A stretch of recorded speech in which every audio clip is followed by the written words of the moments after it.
ఓం గం గణపతయే నమః. ఓం శ్రీ గురుభ్యో నమః. హరి ఓం. నమస్తే అస్తు సర్పేభ్యో ఏకే చ పృథివీమను ఏ అంతరిక్షే ఏ దివితేభ్యః సర్పేభ్యో నమః. సర్పగ్రహాధిష్ఠాన దేవత శ్రీ వల్లీ దేవసేనా సమేత శ్రీ సుబ్రహ్మణ్యేశ్వర స్వామినే నమో నమః. హరి ఓం. ఓం అంగారకగ్రహదేవతాయై నమః. ఓం రాహుగ్రహదేవతాయై నమః. ఓం కేతుగణదేవతాయై నమో నమః. హరి ఓం. వీక్షిస్తున్నటువంటి సమస్త జనానీకమంతా కూడా దాదాపుగా ఈ యొక్క కుజుని యొక్క మార్పు కోసం ఎదురు చూస్తున్న వాళ్ళు చాలామంది ఉన్నారు, అందరూ ఉన్నారనే చెప్పుకోవాలి. ఎందుకంటే ఎప్పుడూ లేనంతగా దాదాపుగా 7 నెలలు 8 నెలల పాటు కుజగ్రహ స్తంభన అనేటటువంటిది సమస్త ప్రపంచానికి, మానవాళికి, అట్లాగే ఎన్నో రకాలైనటువంటి అగ్ని ప్రమాదాలు కావచ్చు, విపత్తులు కావచ్చు, వీటన్నిటికీ మూల కారణం. అట్లాగే సోదర నష్టాలు, అంటే సోదర సోదరులకి మధ్య అవినాభావన సంబంధం తగ్గటం, అట్లాగే భూ సంబంధిత వ్యవహారాలు ఒక పట్టాన కొలిక్కి రాకపోవటం, వీటి వలన ఎన్నో రకాలైనటువంటి అఘాయిత్యాలు చేసుకోవటం, మానసికమైనటువంటి స్పందన లేకపోవటం, ఇలాంటివి ఎన్నో కూడా కుజగ్రహం ముఖ్యంగా రక్త ప్రసరణ వ్యవస్థ మీద ప్రభావితం చూపేటటువంటి ఈ అంగారకుడు అనగా భూపుత్రుడైనటువంటి కుజుడు బీభత్సమైనటువంటి పరిస్థితుల్ని ఇప్పటిదాకా అనగా జూన్ 7వ తేదీ వరకు కూడా ఆయన తన యొక్క ప్రభావాన్ని నీచస్థితి అయినటువంటి కర్కాటక రాశిలో శత్రు నక్షత్రమైనటువంటి ఆశ్లేష బుధ నక్షత్రంలో ఉండి నానా రకాలుగా ఇబ్బందులు పెడుతూనే ఉంటాడు కూడా.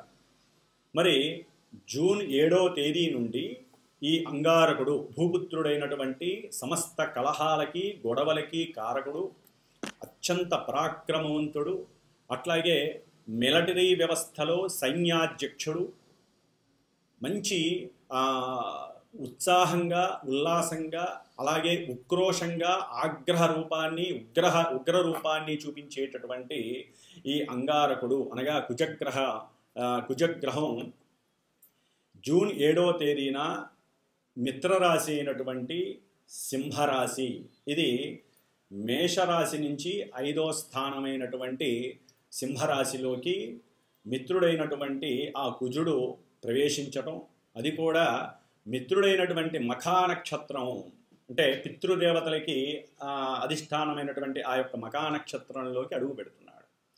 సరే, కుజుడు వస్తున్నాడు, ఓకే, కొంతమంది రాశుల వారికి బాగానే ఉంటుంది అని అందరూ అనుకోవచ్చు, అందరం ఉబలాట పడుతున్నాం. అయితే ఇక్కడ ఇంకొక విషయం, ఇవి భూప్రపంచంలో ఎప్పుడో కానీ ఒకసారి మనకి టచ్ అవుతూ ఉండవు.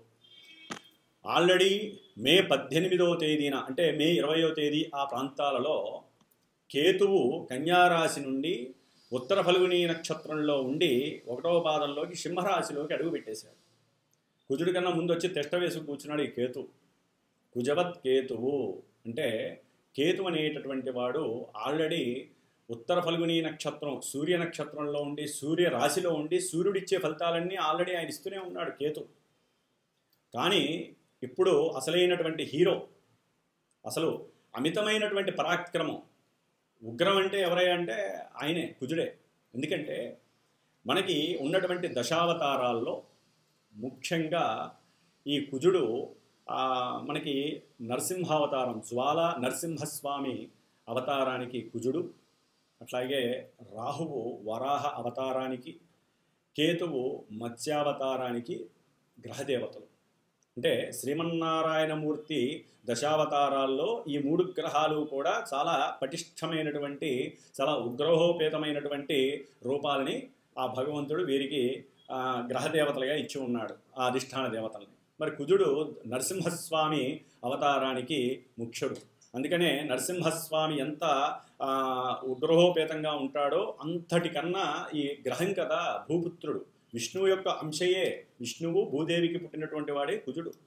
అందుకనే భూమికి సంబంధించి వ్యవసాయ పంట పొలాలకి సంబంధించి కందిపప్పు ఇట్లాంటి పప్పులకి సంబంధించి ఎరుపుకి సంబంధించినటువంటి పూలు కానీ ఎరుపు సంబంధించిన వస్త్రాలు కానీ ముఖ్యంగా భూపుత్రుడు కాబట్టి భూమికి సంబంధించిన అన్ని విషయాలు ఏవైనా సరే అది మంచి కానీ చెడు కానీ అన్నిటికీ ఈ కుజగ్రహ ప్రభావం ఎక్కువగా ఉంటుంది. మొన్నటి వరకు ఆయన మరి జూన్ 6 వరకు కూడా కర్కాటక రాశిలో న్యాచురల్గా అది కర్కాటక రాశి అనేటటువంటి స్థిర చరాస్తులని తెలియజేసేటటువంటి స్థానం కాబట్టి అక్కడుండి ఆయన చేయవలసిన కొన్ని ధర్మాలు ఇబ్బందులు చేసేసాడు. కొంత బలహీనంగా ఉండటం వలన ఆయనకి అంత ఉగ్రహము పరాక్రమం లేకపోయినాయి.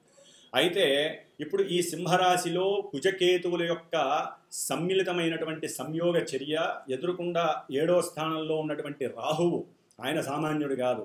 కుజరాహు కేతువులు కలయిక అంత మంచిది కాదు. ఎన్నో విలక్షణమైనటువంటి క్రియలు కర్మలు అనుభవించాల్సిందే. అట్లాగే ఎన్నో రకాలైనటువంటి విచిత్రమైనటువంటి దుస్సాహసాలు, అట్లాగే విచిత్రకరమైనటువంటి ఎన్నో రోగాలు, అది మశూచి కావచ్చు, డయేరియా కావచ్చు, తినుబండారాల వల్ల కలిగే సమస్యలు కావచ్చు, గుండె దడ, గుండె నిబ్బరత లేకపోవటం, గుండె సమస్యలు, రక్త ప్రసరణ వ్యవస్థలో కలిగేటటువంటి ఎన్నో అసాధారణమైనటువంటి అసమతుల్యమైనటువంటి పరిస్థితుల వలన మానవులు ఇబ్బందులు పడేటటువంటి ఎన్నో అగాధమైనటువంటి సమస్యలు ఈ కుజకేతువుల యొక్క సంయోగ క్రియ వలన కలుగుతుంది. అట్లాగే ముఖ్యంగా ఇది 5వ స్థానం, అంటే మేషం నుంచి 5వ స్థానం అవటం వలన కుజుడు క్రీడాకారకుడు. అంటే క్రీడారంగంలో ఎవరైనా సరే మంచి ఉన్నతమైనటువంటి స్థానంలో ఉండాలంటే అది క్రికెట్ కావచ్చు, ముఖ్యంగా ధనుర్విద్య కావచ్చు, వీటిల్లో చదరంగం కావచ్చు, చెస్ అంటే చదరంగం కావచ్చు, లేకపోతే ఎన్నో క్రీడా విన్యాసాలు ఉన్నాయి మనకి, అంటే పరాక్రమంతో కూడినవి, మిలిటరీ వ్యవస్థ కావచ్చు. ముఖ్యంగా సింహరాశిలో కుజుడు ఉండటం అనేటటువంటిది రాజులకి కుజకేతువుల సంయోగం. రాజులు ఎవరైతే ప్రపంచాన్ని, దేశాలని, రాష్ట్రాలని ఏలుతూ వారి యొక్క అధికార వాంఛలతో అధికార దాహంతో ఉంటారో వారికి కోపావేశాలు ఎక్కువ అవుతాయి. ఇప్పటి వరకు చాలా సున్నితంగా సాత్వికంగా ఉండేటటువంటి మనుషులు కూడా ఎవరైతే కుజగ్రహ రాశులు కానీ కుజగ్రహ నక్షత్రాలు కానీ పరిపాలింపబడుతూ ఉంటారో, కుజ మహర్దశలు కానీ అంతర్దశలు కానీ విదశలు కానీ వారికి జరుగుతూ ఉంటాయో, కుజగ్రహ నక్షత్రాలు కానీ రాహుగ్రహ నక్షత్రాలు, ఎందుకంటే వీళ్ళల్లో ఎవరైనా సరే దుస్సాహసాలకి పాల్పడి దేశాల మధ్య ఎన్నో రకాలైనటువంటి సమస్యలు మనకి 2 నెలల కాలంలో తయారయ్యే అవకాశాలు ఉన్నాయి. ఎందుకంటే వీళ్ళు కుజుడు అనేటటువంటి వాడు శత్రు రోగ రుణకారకుడు. శత్రువుల్ని పెంచుతాడు, రోగాలని పెంచుతాడు, రుణాలని పెంచుతాడు. అంటే మన దేశం దగ్గరికి వస్తే మనకి ఏదైనా సరే రుణాలు తీసుకున్నటువంటి దేశాలు ఉంటాయి, మనం రుణం తీసుకున్నటువంటి దేశాలు, అవన్నీ కూడా పకడ్బందీగా మన రుణాన్ని మాకు ఇచ్చేయండి అనేటటువంటి ఫోర్స్ ఎక్కువ వచ్చే అవకాశం ఉంటుంది. అట్లాగే మన యొక్క ఎదుగుతున్నటువంటి మన దేశం మీద ఎన్నో దేశాలు మరి పాము పడగ ఎత్తినట్టుగా ఉన్నాయి. ముఖ్యంగా ఈ కుజుడు అణ్వాస్త్రాలు, అణ్వాయుధాలకి సంబంధించిన వాడు, అట్లాగే మిషన్ గన్స్కి సంబంధించినటువంటి వాడు, అట్లాగే బాంబులు అంటే ఫిరంగిలు కావచ్చు, మన దగ్గర ఉన్నటువంటి ఎన్నో అణ్వాస్త్రాలు అంటారు, అస్త్రాలు, ఈ అస్త్రాలకి ఆయుధాలకి కారకుడు కుజుడు. కుజవత్ కేతువు, ఈ కుజకేతువులు కలిశారంటే ఆపటం ఎవరి తరం కాదు. ఇప్పటి వరకు ఏదో కాస్త ఆగిన పరిస్థితి, కానీ ఈ 2 నెలల్లో దానికి తోడుగా మనకి ఈ యొక్క క్రిమి కీటకాదులకి సంబంధించినటువంటి రోగాలు చాలా ఎక్కువగా వచ్చే అవకాశాలు ఉంటాయి. ముఖ్యంగా ఇది జీర్ణ వ్యవస్థ, సింహరాశి అనేటటువంటిది గుండెకి సంబంధించి జీర్ణ వ్యవస్థకి సంబంధించి. ఈ కేతు అనేవాడు లోపల పేగులకి సంబంధించిన వాడు, లేకపోతే చిన్న చిన్న క్రిమి కీటకాదులకి సంబంధించిన వాడు. పేగు అంటే మన పొట్ట లోపల మనం తినే ఆహార పదార్థాల వలన కలిగేటటువంటి సంయోగం వలన ఆ యొక్క పేగుల్లో పేరుపోయినటువంటి ఎన్నో అనారోగ్యాలను కలుగజేసేటటువంటి క్రిమి కీటకాదుల్ని సూచించేవాడు కేతువు. ఓ పట్టాన కొంతమందికి తెలియదు, అసలు కడుపులో ఏ రోగం ఉందో కూడా తెలియదు. అలాంటి విచిత్రమైనటువంటి అల్సర్సు, ఎసిడిటీసు, జీర్ణకోశ వ్యాధులు, జీర్ణాశయ వ్యాధులు, అట్లాగే మోషన్స్కి సంబంధించిన డయేరియా కావచ్చు, లేకపోతే ఎన్నో రకాలైనటువంటి మలేరియా కావచ్చు, మశూచి కావచ్చు, లేకపోతే ఇప్పుడు మనకి మళ్ళీ వ్యాప్తిలోకి వస్తున్నటువంటి కరోనా లాంటి డేంజరస్ వైరస్లు కావచ్చు. ఈ 2 నెలల కాలంలో తీవ్రమైనటువంటి రూపు దాల్చి మళ్ళీ ప్రపంచాన్ని వణికించేటటువంటి పరిస్థితి కావచ్చు. అట్లాగే ఈ కుజకేతువుల యొక్క మరియు రాహు యొక్క దీని వలన దొంగతనాలు ఎక్కువ కావటం, అట్లాగే క్రీడారంగ వ్యవస్థలకి సంబంధించిన వారు ఎన్నో రకాలైనటువంటి మోసాలకి పాల్పడిన వాళ్ళు బయటికి రావటం, లేకపోతే మోసాలు చేయటం, లేకపోతే క్రీడా సంస్థలు కానీ లేకపోతే వాటికి సంబంధించినటువంటి ఏదైనా ఆటలు ఆడుతున్నప్పుడు ఉన్నట్టుండి ఆకస్మికంగా ఏదో ఒక ప్రమాదం, అది అగ్ని ప్రమాదం కావచ్చు, లేకపోతే వాయు ప్రమాదం కావచ్చు. అగ్నిరాశిలో అగ్నితత్వపు గ్రహాలైనటువంటి కుజుడు కేతువు రెండు ఉండటం అనేది అంత మంచిది కాదు. కాబట్టి ప్రపంచంలో ఏదైనా సరే వీటి యొక్క దుశ్చర్యకరమైనటువంటి పరిస్థితులు, చాలా ఇబ్బందులు పడేటటువంటి పరిస్థితులు ఉన్నాయి. రాజులకి ఇది చాలా గండమని చెప్పుకోవచ్చు. అందుకనే వారు ఉన్నంతలో చాలా జాగ్రత్తగా ఆలోచించి ఉత్సాహంగా ఉండొచ్చు కానీ ఉగ్ర రూపాన్ని దాల్చకూడదు. అట్లాగే వారి యొక్క ఉత్సాహము, చొరవ నా అంతటి వాడు లేడు అనుకోకుండా ప్రశాంత చిత్తంతో కనుక ఉండగలిగితే ఈ 2 నెలలు. అట్లాగే ముఖ్యంగా కాలసర్ప యోగం అనేటటువంటిది మనకి వస్తుంది. ఎందుకంటే జూన్ 7వ తేదీ నుండి జూలై 28వ తేదీ వరకు కూడా ఈ యొక్క కుజకేతువుల యొక్క సంయోగం, అట్లాగే రాహువు యొక్క వీక్షణ, ఈ 3 గ్రహాలు, కుజుడు 8వ దృష్టితో శనిని వీక్షించటం, ఈ కుజ శనులకి భగ్గుమంటుంది. ఎక్కడా కూడా ఇంత గడ్డి వేయక్కర్లా, అంత భగ్గుమంటుంది. మరి కుజుడు శనిని వీక్షించటం, దీనివలన జల ప్రమాదాలు కావచ్చు, జలంలో ఉన్నటువంటి కొన్ని అగ్నిపరమైనటువంటి లావా ప్రసరించేటటువంటి కొన్ని కొండలు పేలిపోవచ్చు, లేకపోతే ఎన్నో రకాలైనటువంటి మంచు పర్వతాలు ఈ యొక్క వేడికి, అంటే కొన్ని అణుబాంబులకో లేకపోతే దేనికో దానికి వేడికి తట్టుకోలేక అవి కరిగిపోయి జల సంబంధితమైనటువంటి సమస్యలు గురి కావటం, ఇలా ఒకటి కాదండి. పంచభూతాలు వెక్కిరించి, పంచభూతాలు మనల్ని ఇబ్బంది పెట్టేటటువంటి, శపించేటటువంటి రోజులు ఇవి. దీంట్లో జూన్ 17వ తేదీ నుండి జూన్ 30వ తేదీ వరకు ఈ 14 రోజులు కూడా అత్యంత కీలకమైనటువంటిది. ఎందుకంటే కుజరాహు కేతువుల యొక్క సంయోగ వీక్షణ మిశ్రమం అనేటటువంటిది కాలసర్ప యోగ దోషము. ఇది ప్రపంచానికి, దేశాలకి, రాష్ట్రాలకి సంబంధించింది. కాబట్టి ఈ యొక్క 14 రోజుల్లో ఎన్నో గూఢాచారి వ్యవస్థల్లో కొన్ని తప్పులు జరగటం, మిలిటరీ వ్యవస్థలకి అట్లాగే గవర్నమెంట్కి మధ్య సంయోగ స్థితి, సమన్వయ స్థితి లేక ఒకరికొకళ్ళు పోట్లాడుకొని దేశాన్ని దేశాన్ని చిన్నబుచ్చేటట్టు చేయటం, దేశాన్ని నాశనం చేయడానికి కూడుకోవటం, ఇలాంటివి ఎన్నో జరగడానికి అవకాశం ఉంటుంది. అంతర్గత శత్రువులు ఎక్కువ అవుతారు. మిలిటరీ వ్యవస్థలో అధునాతనమైనటువంటి వ్యవస్థకి సంబంధించిన విషయాలలో కొంతమంది ఎవరైతే మిలిటరీ వ్యవస్థలో పెద్దవాళ్ళు ఉంటారో వాళ్ళు వేరే దేశాలకి తెలియజేసేటటువంటి పరిస్థితులు కూడా ఉంటాయి. కాలసర్ప యోగ దోషం అనేటటువంటిది అంత మంచిది కాదు. కాబట్టి ఈ 14 రోజులు కూడా సుబ్రహ్మణ్యేశ్వర హోమాలు దేశంలో, దేశ రాజులు, రాష్ట్ర రాజులు కూడా, లేకపోతే ఆ ఏరియాకి సంబంధించిన ఎమ్మెల్యేలు కానీ సుబ్రహ్మణ్య ఆలయాలలో హోమాలు చేయించడం ద్వారా ఉన్నతమైనటువంటి ఆలోచన వ్యవస్థ వీళ్ళకి ప్రస్ఫుటం అవుతుంది. కాబట్టి ఈ యొక్క దొంగతనాలు కానీ, మోసాలు కానీ, లేకపోతే ఎన్నో రకాలైనటువంటి కుజుడు ఆవేశకారకుడే కాదు, కాముకుడు కూడా, అతి కాముకుడు కేతువుతో కలిసి ఇంకా ఎక్కువ అవుతుంది. కాబట్టి ప్రేమికులు కొంచెం జాగ్రత్తగా ఉండండి. ప్రేమికుల మధ్య కొన్ని వైరాలు కలగడానికి అవకాశం కూడా ఉంటుంది. దాని ద్వారా ఎన్నో రకాలైనటువంటి సమస్యలు క్రియేట్ అయ్యే అవకాశం ఉంటుంది. కాబట్టి అగ్ని సంబంధ దోషాలు కావచ్చు, ముఖ్యంగా చేతబడులు, లేకపోతే బాణామతి, ఇలాంటివి మన వాళ్ళు నమ్ముతూ ఉండేవాళ్ళు, ఇప్పటికి కూడా నమ్ముతున్నారు, జరుగుతున్నాయని కూడా కొంత వాచనం ఉంది. కాబట్టి ఇలాంటి విషయాల యందు కూడా ఎవరైనా ఉన్నట్లయినా, లేకపోతే మతి భ్రమించి ఉన్నటువంటి వాళ్ళైనా, కోపావేశాలు ఎక్కువ ఉన్న వాళ్ళైనా కూడా కొంత జాగ్రత్త వహించడం మంచిది. దానికి సంబంధించి మాలాంటి వేద పండితుల చేత ఏదైనా చక్కగా ఈ కుజ రాహు కేతు గ్రహాల యొక్క జప తర్పణాలు, అట్లాగే స్వామివారికి సంబంధించిన సుబ్రహ్మణ్యేశ్వరుడికి ప్రీతికరమైనటువంటి సర్పదోష నివారణార్థమై సర్పసూక్త జప పారాయణాలు 52 రోజులు ఉంటుంది. 52 రోజులు చేసే అవకాశం మేము తీసుకుంటున్నాము మా యొక్క శ్రీమాత జ్యోతిషాలయ పీఠంలో.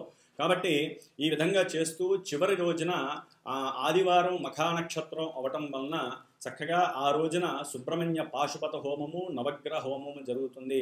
ఏదైతే మధ్యలో జూన్ 17వ తేదీ నుంచి జూన్ 30వ తేదీ వరకు ఏదైతే ఉందో ఈ రోజుల్లో చక్కగా సుబ్రహ్మణ్య క్షేత్రాలు 6 ఉన్నాయి తమిళనాడులో, అమ్మవారి మధురై కానీ చిదంబరం వీటి దగ్గరలో.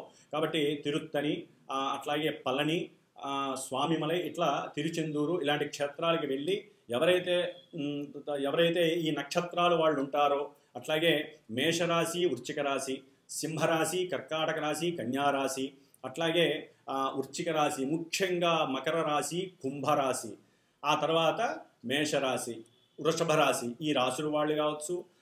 సర్పగ్రహ నక్షత్రాలైనటువంటి ఆశ్లేష నక్షత్రము, అట్లాగే కుజ నక్షత్రాలైనటువంటి మృగశిర నక్షత్రము, చిత్తా నక్షత్రము, ధనిష్ఠా నక్షత్ర జాతకులు కానీ, అశ్విని నక్షత్రము, అట్లాగే మఖా నక్షత్రము, మూలా నక్షత్రము, కేతు నక్షత్ర జాతకులు కానీ, రాహుగ్రహ నక్షత్రాలైనటువంటి ఆరుద్ర నక్షత్రము, స్వాతి నక్షత్రము, శతభిష నక్షత్రము, ఈ నక్షత్ర జాతకులు కుజ మహర్దశలు, రాహు మహర్దశలు, కేతువు యొక్క మహర్దశలు, అంతర్దశలు, విదశలు నడిచేటటువంటి వాళ్ళు ఎవరైనా సరే అందరూ కూడా కంపల్సరీ ఇలాంటి కార్యక్రమంలో పాల్గొనండి. అవకాశం ఉన్నవాళ్ళు తప్పకుండా చేయించుకోవాలని మనస్సంకల్పం. ఎందుకంటే ఈ యొక్క గ్రహాలు శాంతి పడాలంటే వాటికి జపసపాలు చేయాల్సిందే, హోమం చేయాల్సిందే. కాబట్టి ఈ విధంగా చేసుకోవడం ద్వారా వారి యొక్క జాతకాలలో కలిగేటటువంటి ఎన్నో ఇబ్బందికరమైనటువంటి సంఘటనలు, అది వివాహం కాకపోయినా, వివాహం అయ్యి అన్యోన్యత లోపించినా, భార్యాభర్తల మధ్య సంబంధ బాంధవ్యాలు లేకపోయినా, లేకపోతే ప్రేమికుల మధ్య వివాదం కలిగిన, ప్రేమికులు వాళ్ళు ఎంతో దూరంగా ఎన్నో రోజుల నుంచి వారి యొక్క కోరిక నెరవేరకపోయినా, అన్నదమ్ముల మధ్య సఖ్యత లేకపోయినా, అట్లాగే మాతాపితృలకి సంబంధించినటువంటి ఆర్జితం, పూర్వార్జితం ఉంటుంది. దానికి సంబంధించినటువంటి ఒక పట్టాన అన్నదమ్ముల మధ్య, అక్కతమ్ముల మధ్య కూడా ఆస్తిపాస్తుల విషయాలలో కోర్టు కేసులు నెరవేరకపోయినా, అట్లాగే ఊరికనే కోపము, చిరాకు రావటము, మానసికంగా ఇబ్బందులు పడటము, లేకపోతే కొంతమంది ఆత్మహత్య ప్రయత్నాలు చేసుకునే వాళ్ళు ఉంటారు, వారి యొక్క దశలు అంతర్దశలు జరిగి, అలాంటి వాళ్ళు కానివ్వండి, లేకపోతే చేతబడులు, బాణామతులు, రకరకాల ప్రయోగాలు చేసేటటువంటి వారు కానివ్వండి, వీళ్ళందరికీ రాహుకేతువులు, కుజుడు వీళ్ళే ముఖ్యమైనటువంటి గ్రహాలు. కాబట్టి ఈ 3 గ్రహాలకి సంబంధించినటువంటి జపాలు చేయటం ఈ 52 రోజుల్లో, అట్లాగే 6 క్షేత్రాలు దర్శనం చేసుకోవటం, చివరిలో హోమం చేయటం, ఆ తదుపరి ఎవరైనా వచ్చిన వాళ్ళకి చివరి రోజు హోమానికి వచ్చిన వాళ్ళకి కాస్త ప్రసాద వితరణ చేయటం, ఆ యొక్క 6 క్షేత్రాల్లో చేసినటువంటి ప్రసాదాలు ఏదైనా ఉంటాయి, భస్మం, ముఖ్యంగా సుబ్రహ్మణ్యేశ్వర స్వామికి భస్మధారణ, కాబట్టి ఆ భస్మాన్ని, గంధాన్ని తీసుకురావటం, చేయించుకున్నటువంటి వాళ్ళకి ఇవ్వటం అనేది మా పీఠం తరపు నుంచి జరుగుతుంది. ముఖ్యంగా అందరూ కూడా ఈ 52 రోజులు, జూన్ 7వ తేదీ నుంచి జూలై 28వ తేదీ వరకు కూడా నిత్యము కుజగ్రహ, రాహుగ్రహ, కేతుగ్రహ స్తోత్రాలని పారాయణ చేయండి. అట్లాగే నిత్యము కూడా సుబ్రహ్మణ్యేశ్వర స్వామికి 6 ఒత్తులు, ఆవు నెయ్యి కానీ లేకపోతే కొబ్బరి నూనె కానీ, ఈ 2 కూడా వేసి చక్కగా దీపారాధన చేయటం, సుబ్రహ్మణ్య భుజంగ స్తోత్రాన్ని కానీ, సుబ్రహ్మణ్య అష్టోత్రాన్ని కానీ చక్కగా పారాయణ చేయండి, పూజ చేయండి. అట్లాగే అందరూ కూడా సాధ్యమైనంతవరకు మనస్సులో ఓం స్కంద గణపతయే నమః, అటు సుబ్రహ్మణ్యేశ్వర స్వామి గణపతి, అట్లాగే దోం దుర్గా గణపతయే నమః, అటు రాహువు ప్లస్ కేతువు, ఇట్లా ఈ యొక్క కుజరాహు కేతువుల యొక్క గ్రహాలకు సంబంధించినటువంటి అధిష్టాన దేవతలైనటువంటి ఓం దుర్గా గణపతయే నమః, ఓం స్కంద గణపతయే నమః, ఇలా మంత్రాలని నిత్య పారాయణ చేసుకోండి. చాలా విశేషమైనటువంటి మానసిక ప్రశాంతత కలుగుతుంది. లేకపోతే వీళ్ళు ఇచ్చేటటువంటి ఎన్నో ఇబ్బందులకి ఈ యొక్క 52 రోజులు కూడా ప్రపంచము, దేశము, మన సొంత జాతకాలలో ఇబ్బందులు మాత్రం పడే అవకాశాలు ఉంటాయి. కాబట్టి అందరూ ఇది గమనించి ఎవరైనా సరే ఈ పూజలకి సహకరించే వాళ్ళు కానీ, ఈ పూజలు చేయమని ఎవరైనా సరే ఫోన్ చేసి అడిగినట్లయితే కనుక తప్పకుండా మా యొక్క పీఠంలో జరిగేటటువంటి ఈ యొక్క నిష్ఠతో కూడుకున్నటువంటి ఈ జపాన్ని, అట్లాగే హోమాన్ని చేయించేటటువంటి బాధ్యత వారి జాతకరీత్యా చూసుకొని నక్షత్రము, రాశి ప్రకారము, దశ అంతర్దశల యొక్క సంకల్పం చెప్పి వారికి ఏ విషయంలో అయితే కోరిక ఉందో ఆ కోరికని చెప్పి నిత్యము చేసేటటువంటి బాధ్యత నేను స్వీకరిస్తున్నాను. కాబట్టి అందరూ కూడా జాగ్రత్తగా ఉంటూ ముందు ముందు మనకు కలిగేటటువంటి ఎన్నో తీవ్ర పరిణామాల నుంచి కాపాడుకునే శక్తి ఒక సుబ్రహ్మణ్యేశ్వర స్వామి మాత్రమే ఇవ్వాలి. అందరూ సుబ్రహ్మణ్య ఆరాధన చేయండి. శుభంగా సుఖంగా ఉండండి. ఓం స్కంద గణపతయే నమః. కన్యారాశి జూన్ 7వ తేదీ నుండి జూలై 28వ తేదీ వరకు 52 రోజుల కాలము కన్యారాశి వారికి కుజ కేతు యొక్క సంయోగము 12వ రాశిలోను 6వ రాశిలో ఉన్నటువంటి రాహు, అంటే ఇక్కడ శత్రు రోగ రుణస్థానాలకి సంబంధించినటువంటి స్థానంలో రాహు ఉన్నాడు. ముఖ్యంగా 12వ స్థానం అనేటటువంటిది మన వ్యక్తిత్వాన్ని కోల్పోవటం, చేసినటువంటి అప్పులు తీర్చక ఎన్నో రకాలైనటువంటి మాటలు పడటం, అవతల వాళ్ళు మనల్ని తగాదాలకు రావటం, ఒక్కోసారి మన ఆయుష్ని కోల్పోతామేమో అనేటటువంటి ఎన్నో రకాలైనటువంటి అప్పుల బాధలు, అంతర్గతమైనటువంటి శత్రువులు దండెత్తినట్టుగా రాత్రిపూట నిద్ర కూడా పట్టదు. అవే ఆలోచనలు. అరే మనం అప్పులు ఎప్పుడు తీరుస్తాం, అప్పులు చేసాం, ఈ ఇంటి కోసం చేసాం, లేకపోతే భార్యకి సంబంధించినటువంటి అనారోగ్యం కోసం చేసాం, లేకపోతే ఒక్కోసారి భార్యాభర్తల మధ్య కాస్త సంబంధ బాంధవ్యాలు లేక ఒక్కోసారి ఒకరి మీద ఒకరు పోలీస్ స్టేషన్లో కేసు పెట్టుకోవడం, కోర్టు తీర్పుల్లో వీరు వారికి సరైనటువంటి డబ్బులు ఇవ్వాలి నెలకి అని చెప్పడం ద్వారా వీటి ద్వారా వీరికి నిద్ర రాకపోవడం కన్యారాశి వారికి. అంటే 6లో ఉన్నటువంటి రాహు యోగిస్తాడు అనుకున్నా ఇక్కడ కుజకేతువుల యొక్క దృష్టి రాహు మీద పడడం చేత అవన్నీ వృద్ధి చెంది రిఫ్లెక్ట్ అవుతాయి. కుజకేతువులు నానా భ్రష్టత్వాన్ని పట్టిస్తారు. ముఖ్యంగా వీరు ఏదైనా కన్యారాశి వారు కాస్త దైవక్షేత్రానికి వెళ్దాం అనుకుంటారు. సుబ్రహ్మణ్య సాక్షింతరం కావచ్చు, లేకపోతే శివాలయ దర్శనం కావచ్చు, వారికి దగ్గరలో ఉన్నటువంటి క్షేత్రానికి వెళ్దామంటే అన్నీ ఆటంకాలే. దాని ద్వారా వాళ్ళకి కోపం ఎక్కువైపోతుంది. అనుకున్నది సాధించలేకపోతున్నాం, అరే నేను ఈ విధంగా పట్టుదల అనుకున్నాను, నేను ఈ విధంగా చేద్దాం అనుకున్నాను, అవన్నీ చేయలేకపోతున్నాను అని వారిలో ఒక రకమైనటువంటి వారి యొక్క నిర్లక్ష్యానికి వారే లేనిపోని కోపంతో వారిని వారే ఒక్కోసారి నిందించుకునేటటువంటి పరిస్థితి కూడా కలుగుతూ ఉంటుంది. అన్నదమ్ములతో తండ్రి యొక్క ఆస్తిపాస్తులు, ముఖ్యంగా ఆస్తిపాస్తులు కూడా కాదు, తండ్రి యొక్క ఉద్యోగము నాకు కావాలని చెప్పి, అంటే గవర్నమెంట్ ఉద్యోగాలు కొన్ని ఉంటాయి. తండ్రి ఏదైనా సమస్యలో పూర్వకంగా ఇబ్బంది వచ్చినా, తండ్రికి ఇబ్బంది వచ్చి వారి ఇంట్లో తండ్రిని కోల్పోయిన వాళ్ళు మరి వారి ఉద్యోగం ఉన్నటువంటి 2 లేకపోతే 4 ఉంటారు. మాకు కావాలని అంతర్గతంగా వారిలో వారే శత్రుత్వాన్ని పెంచుకుంటారు. దాని ద్వారా వారికి ఎన్నో రకాలైనటువంటి సమస్యలు వచ్చి చివరికి ఎవరో ఒకళ్ళు వెళ్ళి అంటే గొడవలు పడి తన్నుకొని గుద్దుకొని ఒక రకంగా చెప్పాలంటే రక్తం వచ్చుకునేంతగా కొట్టుకుంటారు, వచ్చి వెళ్ళి చెరసాల్లో కూర్చుంటారు. అందుకని తొందరపడి అలాంటి నిర్ణయాలు తీసుకోకండి. మన గ్రహస్థితి బాగాలేనప్పుడు, ఇలాంటి సందర్భాలు వచ్చినప్పుడు మనం ఆ ధైర్యాన్ని పొందెచ్చుకొని శాంతియుతంగా ఉండటానికి ఇలాంటి దైవారాధనలు చేసుకోవాలి. అందుకనే మొట్టమొదటి చెప్పాను. ఎందుకంటే కుజరాహుకేతువులు సామాన్యులు కాదండి. వాళ్ళు చాలా చాలా రజోగుణం తమోగుణాన్ని సూచించేటటువంటి గ్రహాలు. తమోగుణం అంటే ఎక్కడ ఇంత సత్వగుణం మనం జాతకులమైన వాళ్ళు ఉన్న స్థానాన్ని బట్టి వాళ్ళు తీసేస్తాయి, నానా వివత్సాన్ని సృష్టిస్తాయి. కాబట్టి నిద్ర రాలేనటువంటి వాళ్ళు పడుకునే ముందు కాస్త హనుమాన్ చాలీసా చదువుకోండి, లేదా గణపతి దండకాన్ని వినండి, గణపతి పంచ స్తోత్ర రత్నాన్ని చదవండి, లేకపోతే విని స్వామివారికి నమస్కారం చేసుకొని పడుకోండి. అప్పుడు చక్కగా నిద్ర పడుతుంది. లేకపోతే మీకున్నటువంటి ఎన్నో మనోవ్యధలన్నీ కూడా రాత్రిపూట మీకు గుర్తొస్తాయి. ఆ మనోవ్యధలకి నిద్ర పట్టకపోగా అవసరం లేనటువంటి కొన్ని అనారోగ్యాన్ని రుగ్మతలను కలుగజేసేటటువంటి మాదక ద్రవ్యాలు, అది సిగరెట్ అనుకోండి, మందు అనుకోండి, అలాంటివి సేవించటం, వాటి ద్వారా ఎన్నో ఇబ్బందులు కొని తెచ్చుకోవడం, గుండెకి సంబంధించిన ఆపరేషన్లు అవ్వటం, హాస్పిటల్ పాలవటం, ఇవన్నీ అవసరం లేదు కదా. ముఖ్యంగా పాదాలకు సంబంధించినటువంటి మంటలు వస్తూ ఉంటాయి కన్యారాశి వారికి. అరికాళ్ళల్లో మంటలు వస్తూ ఉంటాయి. తీరా డాక్టర్ దగ్గరికి వెళ్ళి చూపిస్తే ఏమీ లేదని చెబుతారు. ఎప్పుడు వస్తాయి? ఆకస్మికంగా వస్తాయి, వచ్చేసేసి మళ్ళీ వెళ్ళిపోతాయి. ఆ వచ్చినప్పుడే కాస్త దానికి తగ్గ ట్రీట్మెంట్ చేసుకోండి. కాబట్టి ఈ విధంగా ఈ యొక్క కన్యారాశి వారికి తల్లిదండ్రులని అట్లాగే సోదరుల్ని కష్టపెట్టకుండా వారితో ఆత్మీయంగా మాట్లాడండి. అట్లాగే వీరికి అనుకోకుండా ప్రయాణాలు కలగటం, వాటికి ఖర్చు అవటం, ఖర్చు అయిన తర్వాత విపరీతమైన బాధ, ఆ బాధకి మళ్ళీ వాళ్ళు చెడు వైపుకి వెళ్ళటం, ఇట్లా ఎన్నో రకాల ఇబ్బందులు కన్యారాశి వారికి వస్తాయి. ముఖ్యంగా వారు చేసే ఉద్యోగం మీద దీని యొక్క ఎఫెక్ట్ ఎక్కువ పడుతుంది. ఉద్యోగంలో మార్పులు కాదు కదా, ఉన్న ఉద్యోగం పోవడానికి ఎక్కువ అవకాశాలు ఉంటుంది కన్యారాశి వారికి.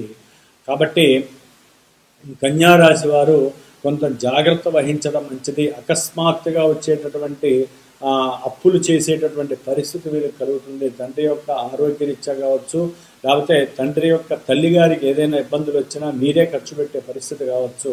ఈ విధంగా ఎన్నో రకాలైనటువంటి సమస్యల వలన కన్యారాశి వారు ఇబ్బంది పడుతున్నారు. కాబట్టి కంపల్సరీ వీరు కుజ రాహుకేతువులకు సంబంధించిన జపాలు, సుబ్రహ్మణ్య పాశుపత హోమం కార్యక్రమంలో పాల్గొని, ఒకటండి ఇది ఒకటికి 2 సార్లు చెబుతున్నామని చెప్పి దీన్ని వేరే రకంగా భావించే వాళ్ళు ఉండవచ్చు. గ్రహాలకి ఒక జాతకం కానీ, జ్యోతిష్యం కానీ, గోచారం కానీ చెబుతున్నామంటే అది మేము చెప్పం, గ్రహాలు మా చేత పరికిస్తే అనుకోవాలి.